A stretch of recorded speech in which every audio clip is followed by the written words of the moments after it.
Isa ito sa mga biyahe na hindi namin makakalimutan. Ang biyahe na parang baliktad ang nararamdaman. Dati tuwing magbabiyahe kami, punong-puno ng kagalakan, kasiyahan, excitement dahil makakauwi ulit kami. Kung saan,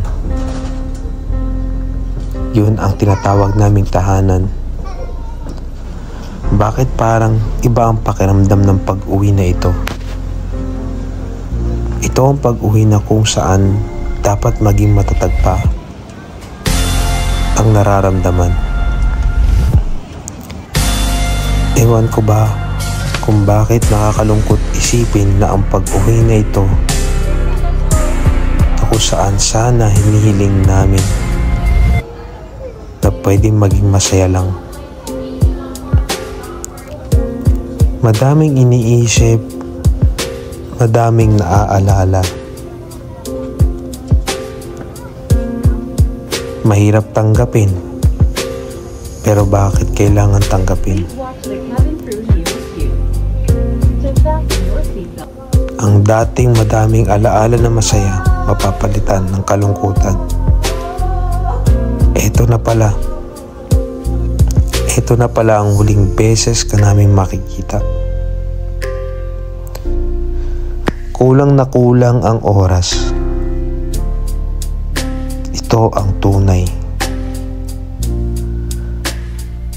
Iniisip ko na sana magkaroon pa ng mas mahabang oras para makagawa pa ng mas masayang memories. Mas madaming memories.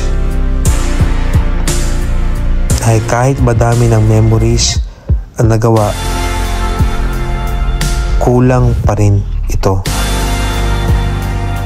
Pinakita ng mundo na hindi natin kontrolado ang oras. Limitado ang oras. Nakakalungkot isipin na hanggang dito na lang ang memories na maiiwan.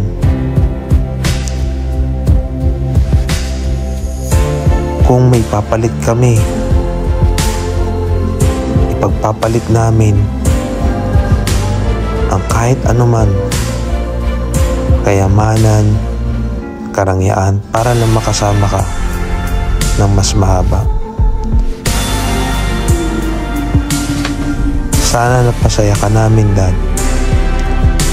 Sana naging sapat ang mga oras na nakasama ka namin. Maraming salamat, Dad.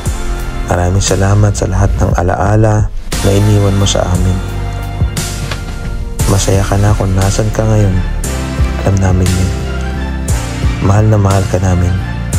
Naubusan nga lang tayo ng oras, Dad. Paalam.